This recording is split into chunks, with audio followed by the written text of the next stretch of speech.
네, 오늘 이제 누가가 전한 예수님의 비유, 누가복음에 기록된 비유의 말씀 네 번째 살펴봅니다.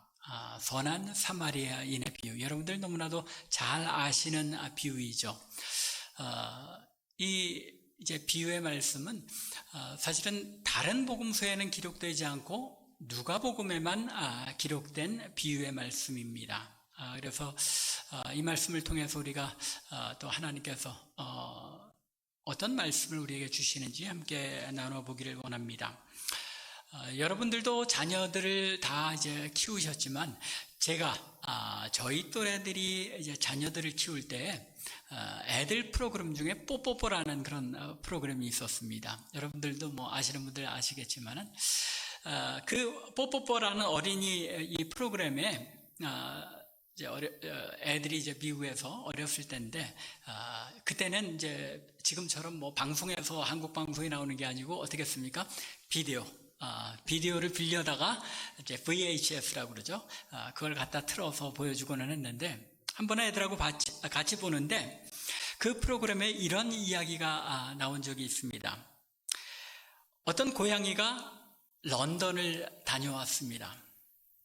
증기 기관차에 어떤 선실에 슬그머니 숨어서 다녀왔는지, 아니면 뭐 비행기에 이제 짐 집어넣는데 우연히 거기 들어갔다가 다녀왔는지는 모르겠지만 영국에라 하여튼 다녀왔다고 합니다. 이 소문이 온 동네에 퍼지자 온갖 동물들이 이 생쥐를 부러워하며 다 몰려와서 이것저것 물어보고 난리가 났습니다. 먼저 사슴이 물어봅니다. 야옹아, 너 런던에 갔으면 그 유명한 웨스트민스터 사원에 가봤니? 얼마나 웅장하고 아름답대? 하고 물어봅니다. 그러자 야옹이가 답답하다는 듯이 대답합니다. 얘는 런던에 갔었다는데 무슨 웨스트민스터 사원이니? 내가 갔다 온 것은 런던이야. 웨스트민스터 사원이 아니고 런던이야. 그러자 원숭이가 물어봅니다.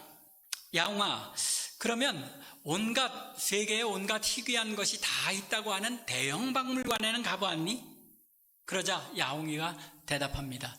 얘는 무식하기는 런던 갔다 왔다는데 무슨 대형 박물관이니?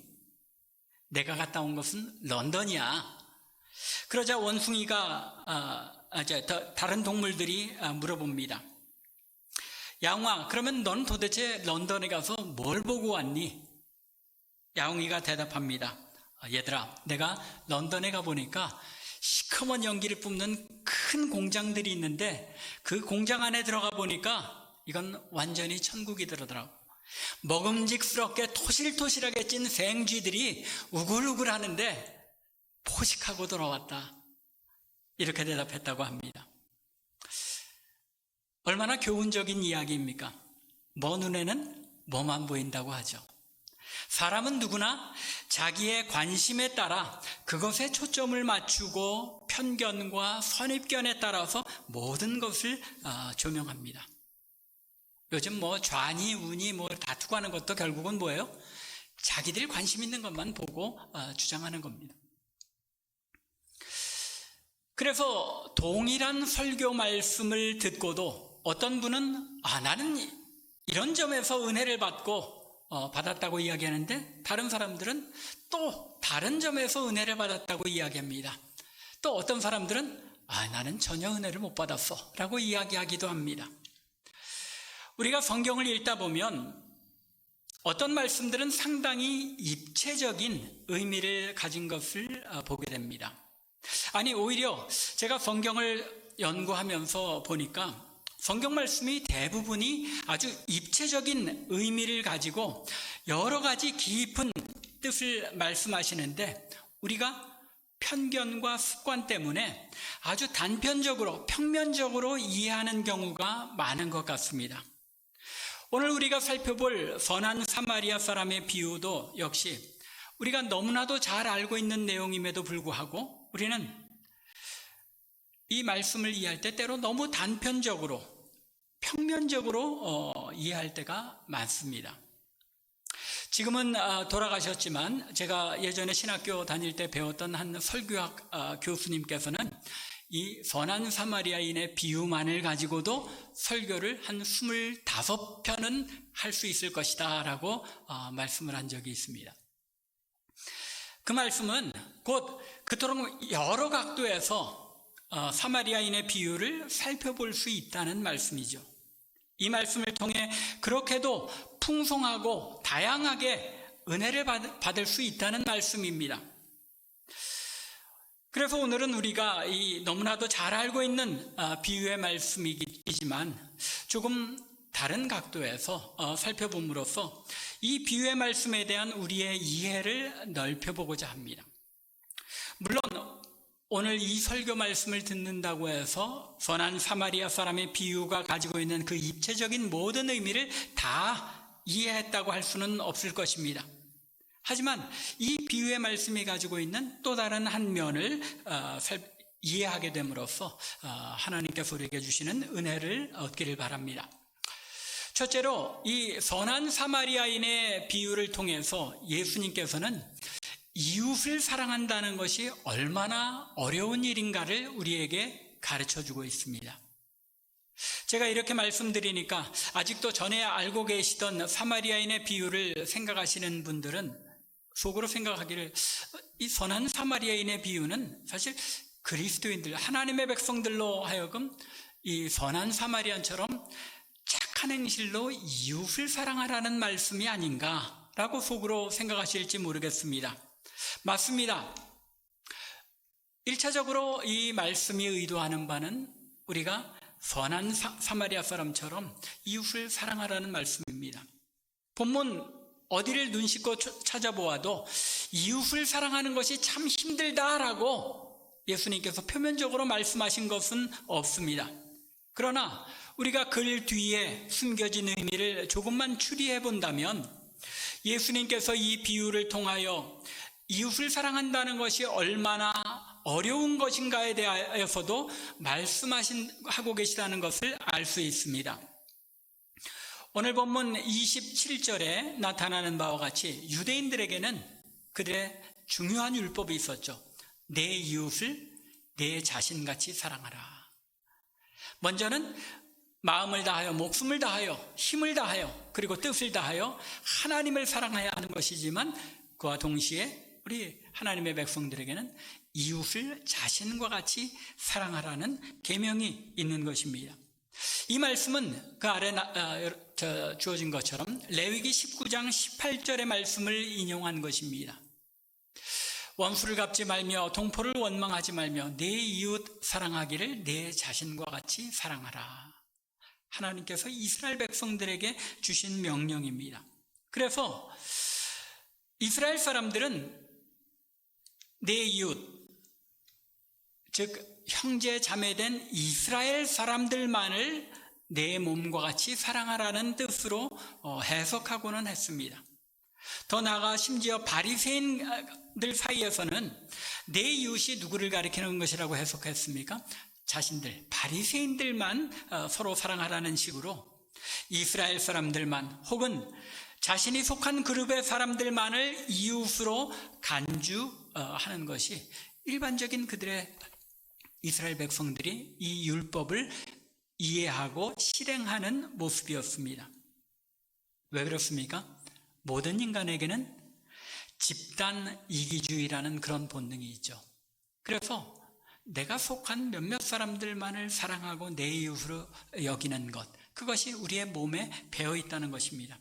특별히 우리 한국 사람들에게는 가족 이기주의라는 것, 굉장히 참 끈끈한, 너무 끈끈한 그런 정이죠. 그래서 무조건 내 가족, 내 자식들만을 우선으로 두고 다른 모든 관계에 이성적이고 합리적인 그런 사고를 가지지 못하게 되는 것과 마찬가지입니다. 이것이 바로 예수님께서 이 비유의 등장인물들을 제사장, 레위인, 그리고 사마리아 사람 등으로 전혀 다른 그룹에 속한 사람들을 이제 등장인물로 잡으신 이유입니다. 제사장이 누구입니까? 하나님 앞에 자기의 이웃, 자기의 형제들을 위하여 그들을 사랑하는 마음으로 그들을 대신하여 하나님께 제사를 드리는 사람입니다. 자기의 형제들, 이웃들을 진정으로 사랑하는 마음을 가지지 않고 그들을 대신해서 제사를 드릴 때 그 제사가 어떤 제사가 되겠습니까? 전혀 의미 없는 제사가 되겠죠. 진정으로 그들을 사랑하는 마음으로 애정을 가지고 그들을 대신하여 하나님 앞에 제사를 드릴 때 그 제사가 하나님 앞에 받아들여지는 그런 제사일 것입니다. 그런데 이 제사장은 자기의 형제 유대인이 강도를 만나 거의 죽게 되어 쓰러져 있는데 피하여 지나갔다고, 그냥 지나갔다고 기록하고 있습니다. 이웃을 사랑하는 일이 이처럼 어렵습니다. 이웃을 사랑할 의무가 있는 제사장이었음에도 불구하고 그 의무를 저버리기를 택할 정도로 이웃을 사랑한다는 것이 어렵다는 말입니다. 또 레위인은 누구입니까? 제사장을 돕고 형제들, 이웃들을 사랑하는 마음으로 그들을 대신하여 하나님의 일을 돕는 사람들이었습니다. 성전 일들을 감당하고 예배를 돕는 일을 감당하는 사람들이었죠. 이 사람도 역시 율법에 규정된 그 이상으로 형제와 이웃을 돌보아야 할 사람이었습니다. 그러나 이 레위인도 역시 자신의 형제이며 이웃인 유대인을 피하여 지나갔습니다. 이웃을 사랑한다는 것, 형제를 사랑한다는 것이 이처럼 어려운 것입니다. 아마도 예수님께서 제사장과 레위인을 예로 든 것은 이처럼 제사장과 레위인들이 다른 어떤 누구보다도 더 폭넓게 이웃을 사랑해야 할 책임과 의무가 있는 사람들이었기 때문인 것입니다. 예수님께서는 자신들의 직업과 책무임에도 불구하고 그들이 형제, 유대인을 사랑하지 못한 것을 지적하고 싶으셨던 것입니다. 아마도 이 제사장과 레위인들에게는 적절한 핑계가 있었을 것입니다. 아마도 그 다음 날이 안식일이어서 제사를 가서 드려야 되는데 다쳐 쓰러져 강도 만난 사람 피를 흘리는 사람을 만지고 그러면 부정하기 때문에 제사를 드릴 수 없기 때문에 할 수 없이 우리는 피해서 지나갈 수밖에 없었다. 스스로 그렇게 자신들을 정당화했는지도 모르겠습니다. 마지막으로 그 강도 만난 유대인을 불쌍히 여기고 도와준 사람은 정작 누구였습니까? 여러분들께서 잘 알고 계시는 것처럼 사마리아 사람이었습니다. 이 부분에 이르러서 그 많은 사람들이 이렇게 생각하고 구애를 외칩니다. 야, 이 선한 사마리아인은 우리가 참 본받아야 될 사람이다. 우리도 이 사람처럼 이웃을 돌보고 선한 일을 잘 감당하자라고 구호를 외치고는 합니다. 맞습니다. 이것이 우리가 배워야 할 중요한 교훈임에 분명합니다. 그러나 여기서 끝날 것이 아니라 바로 이 부분에서 우리가 조금 더 생각해 볼 필요가 있습니다. 사마리아 사람이 누구입니까? 사마리아 사람들은 이방인의 피가 섞였다고 해서 유대인들로부터 개나 짐승처럼 취급받던 사람입니다. 말하자면 유대인과는 원수 같은 위치에 있었던 사람들입니다. 오늘 본문에 나오는 사마리아 사람이 이 자신이라고 해서 유대인들과 자신의 동족과 원수처럼 지내는 그런 사이를 모르지는 않았을 것입니다. 더구나 33절을 보면 이 사마리아 사람은 물건을 팔며 여행하는 상인이었던 것 같습니다. 그런데 그가 만일 상인이었다면 이것저것 이 유대 땅의 여러 지역을 다닐 때마다 어떤 대우를 받았겠습니까? 그저 개와 같은 이방인과 같은 그런 취급을 받으면서 유대인들의 차별과 멸시를 더욱 피부로 느끼는 그런 입장에 있었을 것입니다. 하지만 이 사마리아 사람이 유대인을 돕습니다. 얼마나 어려운 일이었겠습니까? 마치 대학살로 말미암아 부모 형제를 잃은 유태인들이 자기 부모 형제들을 이끌고 가서 처형한 독일 군인이었던 사람을 돕는 것과 같은 일이었을 것입니다.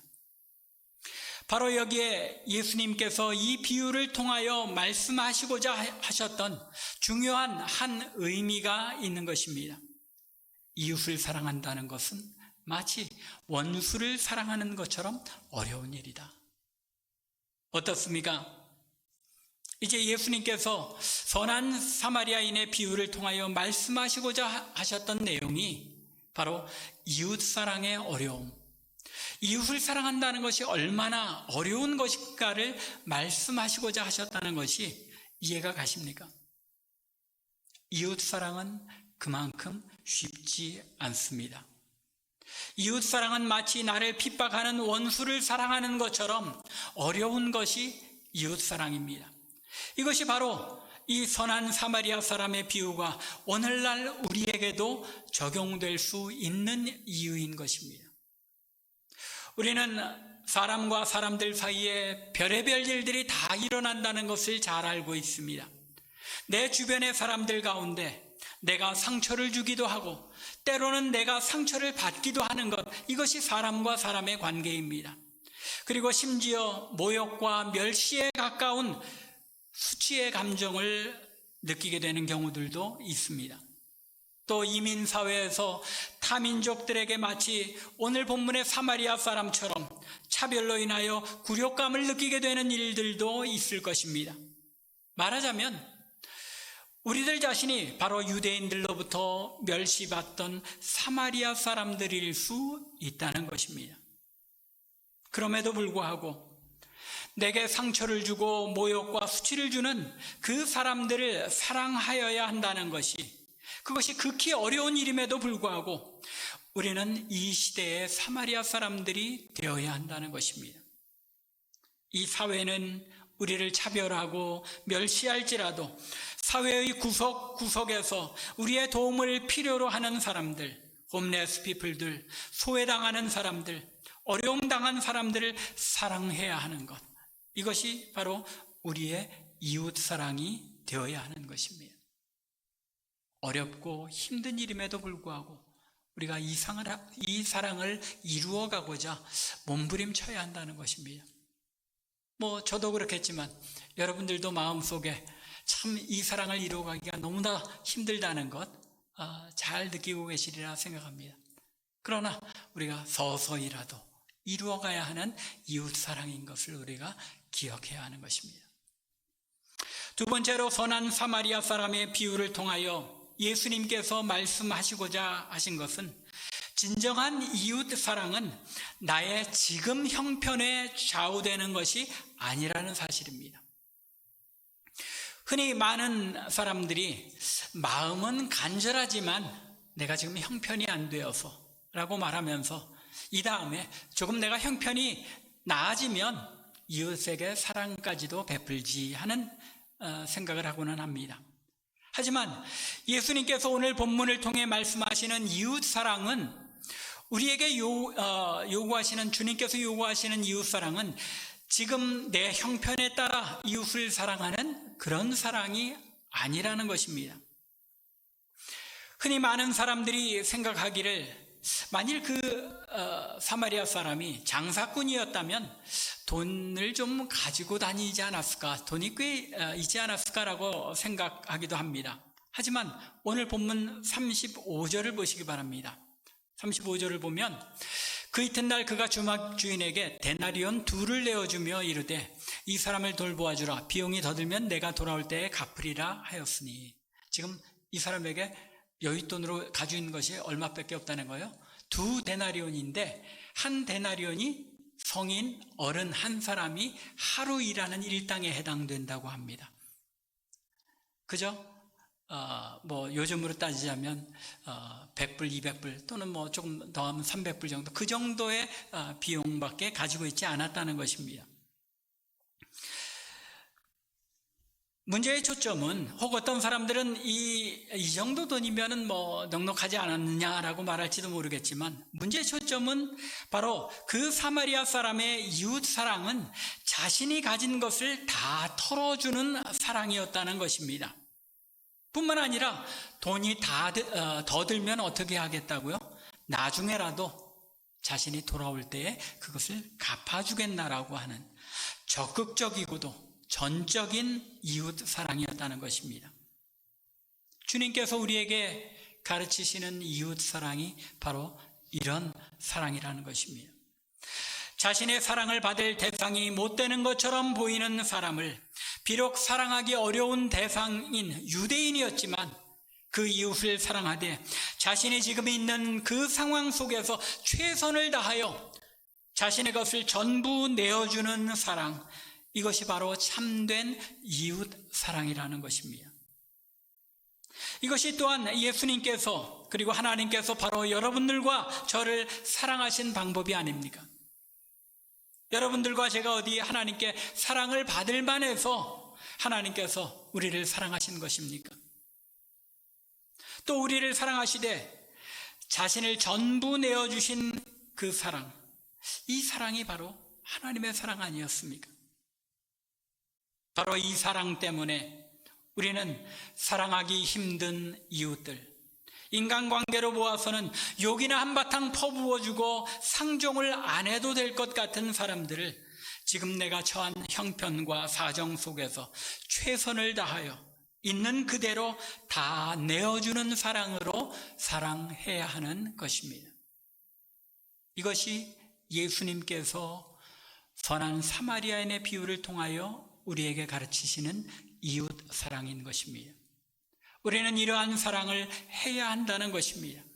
바로 이러한 사랑을 위하여 우리로 이러한 사랑의 전달자가 되게 하시려고 하나님께서 먼저 우리를 사랑하신 것입니다. 마지막으로 예수님께서 이 비유를 통하여 우리에게 주시는 교훈은 내 사랑에 걸맞는 이웃을 찾지 말고 내가 진정한 이웃이 되라는 것입니다. 오늘 본문 29절과 36절을 한번 비교해 보겠습니다. 29절에서 율법사는 무엇이라고 묻습니까? 자기를 옳게 보이려고 예수님께 묻습니다. 내 이웃이 과연 누구입니까? 아마도 그 율법사의 마음에는 도대체 내가 사랑을 베풀고 싶어도 내 사랑을 받을 만한 대상이 없습니다 라는 항변이 담겨 있는지도 모르겠습니다. 하지만 36절에서 주신 예수님의 답변을 자세히 보면 예수님께서 뭐라고 말씀하십니까? 내 생각에는 이 세 사람 중에 누가 강도 만난 자의 이웃이 되겠느냐? 누가 강도 만난 자를 기준으로 할 때 누가 참된 이웃이겠느냐 하는 것입니다. 나를 중심으로 내 이웃이 누구냐가 아니라 강도 만난 사람, 공격에 처한 그 사람의 입장에서 이웃이 누구냐를 보라는 것입니다. 나의 진정한 이웃이 누구인가를 찾기보다는 내가 먼저 다른 사람들에게 진정한 이웃이 되어야 한다는 것입니다. 또 진정한 이웃은 도움을 필요로 하는 사람에게 찾아가서 사랑을 베푸는 그 사람이 바로 진정한 이웃이라는 말씀입니다. 그런데 재미있는 것은 예수님께서 제사장, 레위인, 사마리아 사람 이 세 사람들 중에서 누가 진정한 이웃이 되겠느냐고 물으시는데 그 율법사는 37절에서 무엇이라고 대답합니까?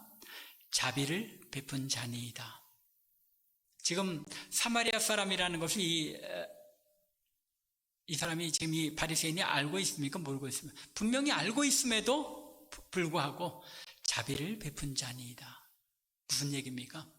이 사마리아 사람이 진정한 이웃이었다는 것을 여전히 그 마음에 인정하기가 어려웠다는 것이죠.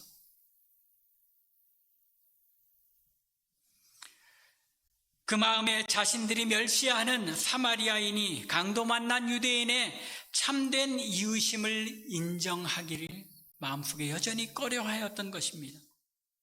어떻습니까? 여러분들과 저도 바로 이 율법사와 같지는 않습니까?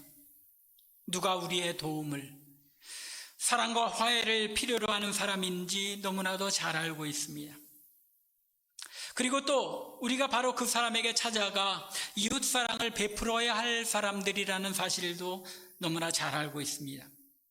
그러나 진정 나 자신의 형편 그대로 그들을 찾아가 나의 가진 것을 내주어야 하는 이런 실천을 여전히 마음에 꺼리고 있지는 않습니까? 그런데 예수님께서 37절에서 내가 가진 것으로 나의 주어진 형편 그대로 우리의 사랑을 필요로 하는 이웃을 찾아가기를 머뭇거리며 이웃사랑 실천을 꺼리고 있는 여러분들과 저를 향하여 말씀하십니다. 가서 너도 이와 같이 하라. 이와 같이 하라고 예수님께서 우리에게 촉구하시는 것. 이것이 선한 사마리아인의 비유를 통하여 주님께서 우리에게 주시는 핵심적인 말씀인 것입니다. 옛날에 한 성자가 커다란 나무 밑에서 명상을 하고 있었습니다. 그런데 그 나무 뿌리가 길게 뻗어 있어서 옆에 흐르고 있는 강 뚜개까지 이제 뻗어 나가 있었습니다. 이 성자가 명상을 하다가 잠깐 눈을 떠보니 강물이 불어나서 이제 이 나무 뿌리를 점점 이 물이 차오르는데 그 나무 뿌리에 걸려서 전갈 한 마리가 빠져나오지 못하고 있는 것을 보게 되었습니다. 이 성자는 살금살금 조심스럽게 다가가서 나무 뿌리에 있는 그 전갈을 빼내어 구해주려고 여러모로 애를 씁니다. 그 전갈을 손을 뻗어서 잡으려 할 때마다 어떻게 하겠습니까? 전갈이 그 꼬리로 손을 찌르려고 하죠. 독이 있는 그 꼬리로 이 성자를 찌르려고 합니다. 하지만 이 성자는 계속하여 이 어떻게든 전갈을 잡아서 빼내어 주려고 노력합니다. 지나가는 한 행인이 그것을 보고 이 성자에게 말합니다. 여보시오, 그놈이 전갈이라는 걸 알지 못하시오? 전갈이라는 놈은 본래가 독을 품은 꼬리로 찌르려 하는 것, 그것이 그놈의 본성이요 하고 말합니다. 그러자 이 성자가 그 행인에게 대답합니다. 나도 압니다. 아마도 전갈이 맞는 것 같습니다. 하지만 그놈을 구해줘야 하는 것도 역시 내 책임이고 내 본성인데 전갈이 자기의 본성을 바꾸지 않는다고 해서 내가 본성을 바꿔야 하겠습니까? 라고 이야기했다고 합니다. 이것이 그리스도인들의 이웃 사랑이 되어야 하겠습니다. 이민 사회 속에서, 직장에서, 때로는 우리의 가족들, 친척들 간에 우리가 그리스도인들로서 이웃 사랑을 실천하려고 해도 그들이 받을만 하지 못하다고 생각될 때조차도 있으리라 생각합니다. 그러나 사랑을 받을 만하지 못한 그런 사람들에게까지 먼저 다가가서 사랑을 베풀어야 하는 것이 참된 이웃 사랑, 하나님께서 여러분들과 제게 원하는 참된 이웃 사랑의 모습인 것입니다. 왜냐하면 우리가 먼저 이러한 참 사랑을 하나님께로부터 받은 자들이기 때문입니다. 간절히 바라기는 너도 가서 이와 같이 하라라고 명하신 주님의 명령에 따라서 나의 삶의 순간순간 나의 도움을, 나의 사랑을 필요로 하는 사람들을 찾아가서 그들의 진정한 이웃이 되어주는 저와 여러분들, 우리 참빛교회 될 수 있기를 주님의 이름으로 간절히 축원합니다.